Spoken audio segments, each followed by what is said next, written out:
Madam Chair, I have raised many times in this August chamber the issue surrounding the seeming selectiveness and delay in the implementation of the IX program. I first raised this during the DSWD budget hearing last September 20, 2023. I once again raised this during the budget interpellations in plenary last November 14, 2023. Umabot na po sa 2024. Ilang beses na rin po tayo nagpa-follow up nito sa ating DSWD at meron naman pong kasagutan ng ating DSWD dito. Kaya lang po medyo talagang mabagal.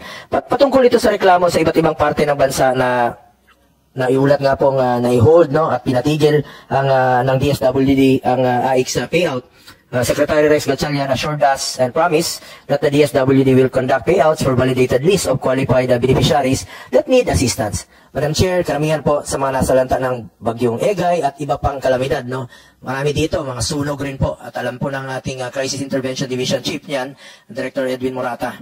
At ang kadalasan dito ay mga indigent na nangangailangan talaga ng agarang tulong. Ang sinabi ni Secretary Gatchalian, just submit the list and the DSWD will pay them out.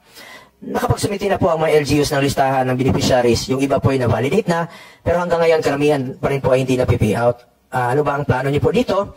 Ilang beses na natin pinapollow up. Hindi ko alam kung bakit kailangan magmakaawa ang mga beneficiaryo na makatanggap ng tulong mula sa DSWD. Mandato naman ito ng DSWD na tulungan po ang in-crisis at mga nangangailangan.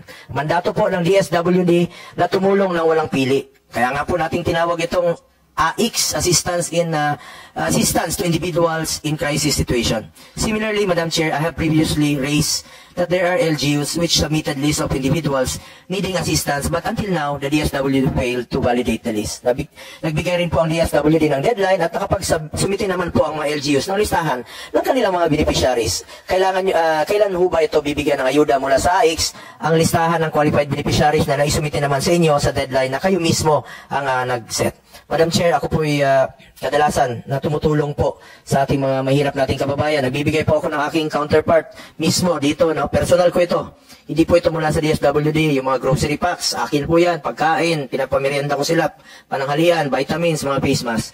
At gusto ko talang tulungan sila yung mga naging biktima ng sunog, lindol, putok ng bulkan, buhawi, at iba pang disaster. At Madam Chair, napag-alaman ko lang po na pinagbabawalan po ng DSWD na banggitin po ang aking pangalan. May tanong lang po ako dito sa ating Regional Director. To Maria Angela Gopalan. Go ka pala, ma'am. Go ka rin pala. Ating field office. May tanong lang po ako sa inyo. Unang-una, totoo ba ito na bawal po banggitin ang aking pangalan, pero sa ibang politiko, hindi po bawal? Senator, you're under oath po, You're under oath. Yes po.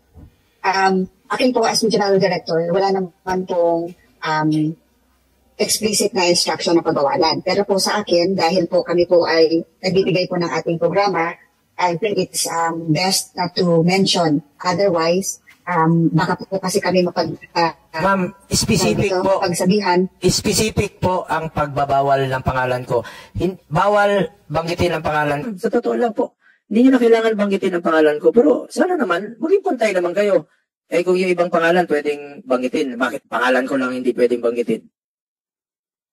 Kasi po, wala po kung naalala na may explicit instruction na parang yung sa inyo lang pong pangalan. Sigurado po kayo? How about sa Alaminos? Wala kayong inutusan sa Alaminos? Empleyado nyo po sa DSWD sa Alaminos. Wala kayong inutusan doon? Hindi kayo nag-conduct ng briefing?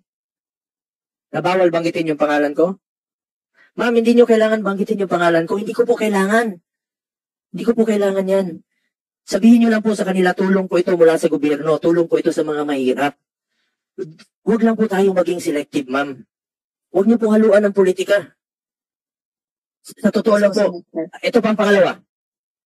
Bakit bawal ako pumunta? Bakit yung ibang politiko hindi bawal pumunta? Ay, tanong ko lang, bakit bawal ako pumunta? Bakit si Senator Amy, our chairperson, pwede pumunta? Okay, sagot, you under oath.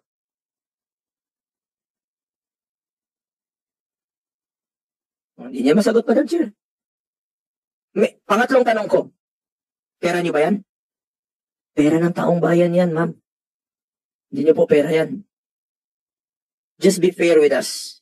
Pinaglaban namin ang budget ninyo. Panahon pa ni dating Pangulong Duterte. Alam nyo, during the time of President Duterte, walang pinipili. Ang nagdala nun, si Secretary Rolly Bautista, isang dating sundalo. Walang pinipili po yun. Hindi naman kailangan banggitin ang pangalan namin, pero wag niyo naman sanang ipagbawal na banggitin. Wag niyo naman sanang ipagkait na kung meron po akong gustong dalahin sa natulong sa kanila. Akin naman yun, ma'am. Personal ko naman yun. Personal ko po yung grocery pack. Personal ko po yung Jollibee. Kung gusto kong pakainin, gusto kong pasayahin ang mga kababayan natin sa panahon ng kanilang kalungkutan. Mapasaya ko man lang sa kanila. Bakit niyo naman po ipagkait sa kanila yan? Hindi niyo naman po pera yan, ma'am.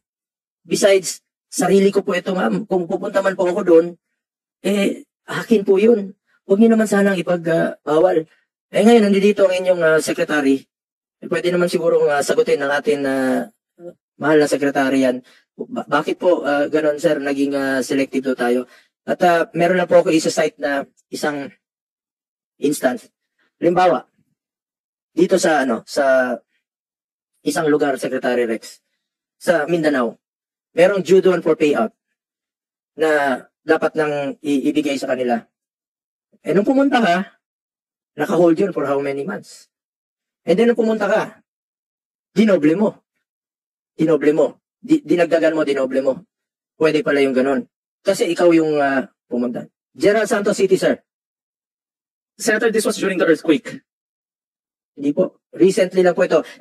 Meron pong due for payout na po doon, mga indigents, no? Senator, maybe biktima po ito ng earthquake o disaster, due na po. So, nagmakaawa sila sa inyo, sir. Matagal na po itong validated list na ito for payment na po ito. Ngayon, nung pumunta ka, sige, release nyo na. Nung pinarelease mo, dinoble mo pa. So, ibig sabihin, pag kayo ang pumunta, pwede nyo palang doblehin. Pag nagiging selective kayo, Secretary. Madam Chair, one more question. Hindi ba ito na nagagamit sa politika ninyo? my politics. Senator, I'm not. One question for the record. Are you running for the Senate? Senator, I'm not running for the Senate. Oh, in fact, in fact, I even wrote all the public polling to remove me from the list. And then, I communicated that so many times. Okay, so don't be selective. Alam ng publiko yan. Nakikinig ang publiko natin. Senator, Madam Chair, if I may respond. First of all, hindi ho ako pumunta ng General Santos this past couple of months. This year, if I can recall, pumunta ako sa General Santos na nag-earthquake ho sila. Region 12. Well, the last time was? Last year. Last year, late last year. Last year. Yes, late last year, if I'm not mistaken. Yun pa yung September na mga listahan. Yun pa yung September na listahan. Ang tagal na, validated list na siya. Nagmamakaawa sa inyo from August, July, August, September, hanggang umabot na lang ng, kailan kayo pumunta ng... Senator, pumunta ko ako doon right after the earthquake twice. Kailan nga po yun? Kailan ba yung earthquake? The earthquake was end of the year. Remember, lumapit sa iyo mga local officials, and then you ordered them to release the AX kasi lumapit sa iyo personal, di ba? Senator, kailangan bang lumapit sa iyo personal? No, Senator, let me just qualify ho. Lahat ho ng binigay nyo na list sa amin, we're vetting it one by one. And we've already given you assurance that we will release it, all the list that you gave us. Senator Rex, Secretary, I don't have any intention of running for Senate. Kapatid mo yung kasama ko rito. Secretary Rex Gatchalian, you check your record. Senator, let me... General Santos City, meron silang validated list. Napakatagal na nilang nag-antay. Ilang buwan silang nag-antay doon. Pagdating mo doon, okay, release. Doblehin mo. So, ibig sabihin, Senator, Madam Chair, if I may just clarify ano yung nirelease ko. Ang nirelease ko doon, emergency cash transfer. That's why the amount is bigger. Hindi ho ako nag-release ng AX. In fact, the mayors came to me, we met there with the governor. Emergency cash transfer ho yung doble na sinasabi nyo. Hindi ho ako nag-release ng AX. It's emergency cash transfer. Kaya nga, ang punto ko doon, sir, ilang months na yung nagmamakaawa yung mga beneficiaries. So, bakit nyo pahirapan? 3,000, 4 na buwan, 5 buwan, nagmamakaawa. Hindi nyo naman pera yun, sir. Pera ng taong bayan yan. AX po yan. Madam Chair, if I may clarify again. First of all, Madam Chair, I'll have Director Wenz explain the details of what we've done with the list. Pero a while ago, may inamin ho ako na nagkaroon kami ng problema sa sarili naming financial management office. That's why we were having cash shortfalls in some of our regions. NCR, And we have addressed that. Aminado kami, there were delays to the commitment to the senator, but we have all intentions of paying those lists that have been vetted and clarified, that have been checked already. But ako, I put my admission that na-delay yung iba because of what I admitted a while ago. We found out that meron kaming late submission sa DBM ng aming cash requirements. But we assure you that in the second quarter, we will clean that list. Sir, 4 months, 5 months nag-antay yung beneficiaries. 3,000 yung matatanggap nila, pero nag-antay sila ng 5 buwan. Kailangan pa ba nilang antayin na mag-lindol sa lugar nila bago nyo i-release? Sen, hindi kailangan pa ba nilang pumunta ka doon bago nila i-release? Alam mo, to Director Marie Angela Gopalan, alam niyo ma'am, sa panahon ni dating Pangulong Duterte, walang pinipiling pagtulong noon, no? Kung kailangan ng social amelioration program, pinapahanap niya, kinukontak niya ang LGUs, dapat walang duplication, walang iiyak, na walang mabibigyan, walang pilian, walang halong politika yan, lalong-lalo na po sa panahon ng pandemya. Makakatanggap ng ayuda, walang politika noon. Alam ni Senator Amy yan. Dahil siya po ang chairperson ng social justice ng panahon yon. At ma'am, kahit na si Ma'am Amy, meron po siyang kanyang sariling initiatives or amendments. Kung ano po yung kanyang gustong ito patulungan at ng mga lugar, panahon ni Pangulong Duterte, walang bawal kay Senator Marcos. Lahat po ay pantay-pantay. Walang bawal kay Senator Joel Villanueva. Walang bawal kay Senator Angara. Walang bawal kahit kay Senator Hontiveros noong panahon yun. Binibigay po sa kanila dahil tulong po ito sa mga mahirap nating kababayan. Alam po yan ni Senator Amy. Even during the last few months ng administration ni Pangulong Duterte, lahat ng ni-request ni Senator Amy Marcos, ni-release po ng administrasyon ni Pangulong Duterte. Bakit na yan pinipili? Kasi tulong yan sa mga mahirap. Sec Rex, wag niyong gamitin tong opisina niya sa politika kung may plano ka pa sa politika. Madam Chair, categorically, I'm not using the office for my politics, and I categorically state that I am not running for any position this coming election. That's part of it. Kailang election? This election, I'm not running for any public office this coming 2025. election. Yes. But I'm not running for this coming election. It's a first time in 18 years. How about 2028? In 18 years. Madam Chair, I'll just direct you to Director Wenz so that he can put forth on the record the payout list. Senator Bongo, Madam Chair po, as of the moment po, as per discussion po during the April 2 meeting po with you, with your staff po, we already provided the live file so that the office po, office po ni Senator Bongo can access po, even po dun sa updates ng payout at saka yung mga scheduled payout for the second quarter. Kasi we discussed already na we committed to do the payouts as most of the listahan ay within the second quarter. But from the April 2 meeting po natin, and eventually after this date, we were able to settle na po almost 22 payouts for the record po, comprising po the 12.70% increase. And we still have to discuss po with your team po to discuss some of the listahan pa na kailangan po natin i-troubleshoot kasi may mga mismatch pa po doon, Secretary, and then Madam Chair po. Ni Secretary Rex Gatchalian, you were mayor then, Secretary Rex, nung panahon ng most mayor ng Valenzuela, hindi naging selective ang DSWD sa panahon yon. Kung anong kailangan mong tulong sa iyong bayan, sa iyong syudad sa Valenzuela, what is due sa inyo, binibigay talaga. Walang, hindi katulad yan. August, Abril na ngayon, magmamakaawa yung Pilipino sa tulong na 3,000. AIX nga yan, di ba? Assistance in Crisis at Situation. Pero nyo ba yan? Kayo ma'am, Yusek, pera nyo ba yan? Secretary, Yusek, pera nyo yan? Madam Chair, we don't treat it as our money. We know it's people's money. That's why we're... Patagal. Mr. Chair, Madam Chair, if you can recall in the August... Because of politics. Because of politics. Hindi naman ako kalaban ninyo ah. Huwag nyo damay yung mga mahirap. Alam ni Senator Amy yan no? Panahon ni Senator Amy, siya yung chairperson. Lahat ng ni-request ni Senator Amy Marcos during the time of President Duterte, pinagbigyan, binigay. Lahat. Walang delays. Ni isang araw, walang delay. Anong sinabi ni Senator Amy noon, even during the last few months of President Duterte's administration? Binigay. Check your records. You may check your records. Check nyo. Andiyan yan eh. 2022. Tulong sa Maynila. Check nyo. Walang delays. Ni isang araw, ni isang linggo, walang delays. Kasi tulong sa mga mahirap. Panahon ng pandemya, yung SAP. Halos hindi nga kami matulog nun eh. Para mabigay lang sa lahat yung tulong na social amelioration program ng gobyerno. Dahil pera ng tao yan. Ibalik sa tao yan. Hindi atin yan. Para sa mga mahirap yan. Balik niyo sa kanila. Please, Secretary Rex Gatchalian. Senator, we have no intentions of withholding. In fact, last year, if you look at our disbursement rate and our obligation rate, nagamit po lahat yan. Alam niyo, We assure you that we will make sure, Madam Chair, that ang nangyari ngayon, sasabihin niyo, walang pera. Walang cash. Sa lahat na nakikinig na DSWD Regional Director. Yun naman ang uniform answer niyo, di ba? Walang cash. Hindi pa na-release.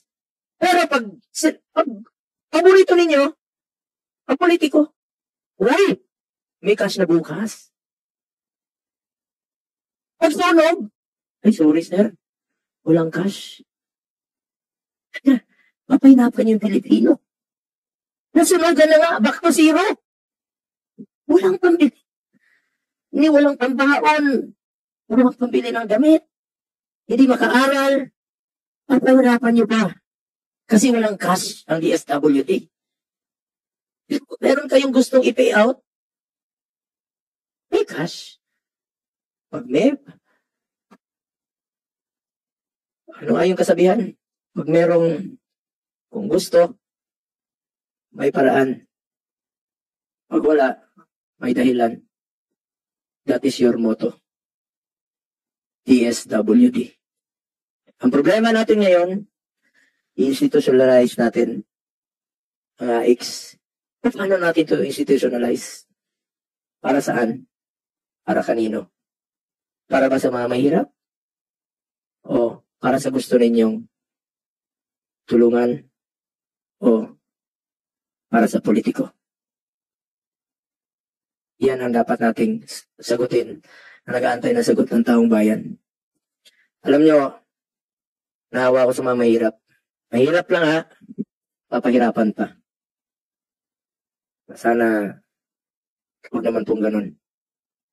Kaya tayo narito para isabatas ito, institutionalize ito. Pero kung isa sa batas lang natin ito, hindi yung mga mahirap ang mga sinabang. Huwag na lang. Kawawa yung Pilipino. Kaya hindi tayo umasenso. Merong mga programa na makakatulong, mapabilis ang serbisyo. Halimbawa, hindi ko naman sa pinagmamalaki. Andyan yung Malasakit Center. Walang pili yan. Basta Pilipino ka, qualified ka. Umila ka lang doon, tuturuan ka ng social worker. Pagpatuloy nyo lang yung mga programa na makakatulong. Huwag niyong pigilan, huwag niyong sirain. Huwag niyong pahirapan ng Pilipino. Pera po ng taong bayan yan. Kanila po yan. Sa Pilipino po yan. Yun lang po, Madam Chair. Maki-update na lang po, sir, sa mga nagmamakaawa sa inyo. Yung mga listahan ninyong sinasabi na just submit the list of qualified beneficiaries. Pinapasubmit nyo naman, pero baka maubos pa yung pamasahe nila sa kabalik sa inyong opisina, baka lugi pa sila sa 3,000 tatanggapin nila sa kabalik. Kawawang Pilipino.